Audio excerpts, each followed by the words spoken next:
Today we're going to be talking about 4 things you need to know when filming an action scene, especially in a run and gun situation. Number 1, plan and storyboard your shots. Before you start filming, it is important to have a clear vision of what you want your action scene to look like. This means things like planning out your choreography, deciding on the camera angles and movements, and just sort of getting a storyboard across the entire scene.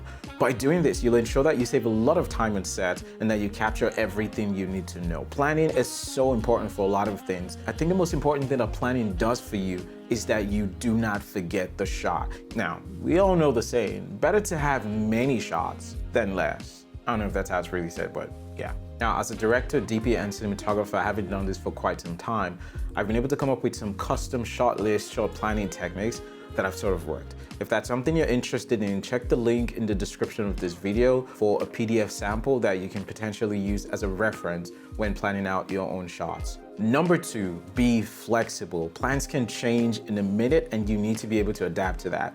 It is your job as a shooter, as a cinematographer, to still be able to capture the moment. Now, I recently worked on a car commercial a couple weeks back. I'll link the video somewhere here. If you haven't seen that, I suggest that you watch it. But it was a drift car racing event and they wanted me to film a cinematic sequence for them. That video project was exactly the kind of thing that you do not plan for. I basically got that call an hour before the event was gonna happen. I didn't know the location, I didn't know the cars, I didn't know the people that were gonna be there. I didn't even know what the place looks like, but I still had to capture the shot. And this is where flexibility comes in. So as soon as I get on set, I start to look around. How can I make this work? And that's what you have to do.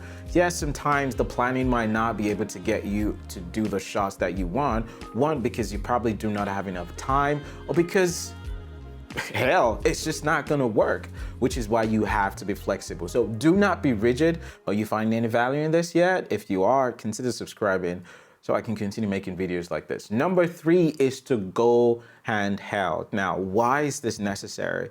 The feeling of action is usually dramatic, it's very emphasized. And this is what you get by using handheld movements. If you put your camera on a tripod or you put that on a gimbal, you just sort of get that smooth movement, and that's not what you're looking for. Action is chaotic, action is power, action is force, action is drama. You need all of these things, and that's what handheld gives you. Now, if you're using a mirrorless camera, which I assume that a lot of people are gonna be using, handheld on a mirrorless camera actually overemphasizes those the shakes basically, and that gives a good feeling to the action scene. In some of the sequences that I shot for this car commercial, I basically went everything handheld. I didn't even take a gimbal, I didn't take a tripod, because I knew that the feelings that I wanted to capture was cars moving fast, tires brushing, everything blah, da, da, and I needed something that was gonna emphasize that action, and that's where handheld comes in. So if you're filming action scenes, whether it's a fight sequence, whether it's a drifting car racing commercial, whether it's a horse racing, people running, whatever, going handheld will sort of emphasize the emotion that you want the viewer to feel. You want the viewer to be immersed in that action, to feel like they're part of that chaos, people. Woo! And lastly, please, please, please make sure you choose the right gear. It's important that you don't pack too many things, because they're just gonna weigh you down. What you want is to get your camera body set up really nice and correct, but you can go handheld.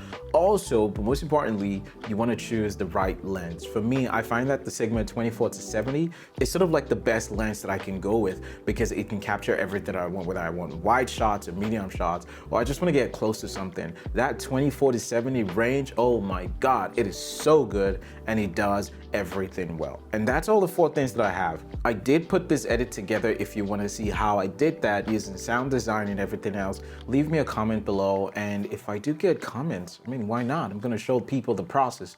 I'm going to show y'all behind the scene how this thing goes down. All the music you hear from my videos, I get them from Audio and from Upbeat. These are the 2 licensing platforms that I use for my music licensing, because I don't get copyrights and I don't get shitty music. I get good music for the price of... Bye.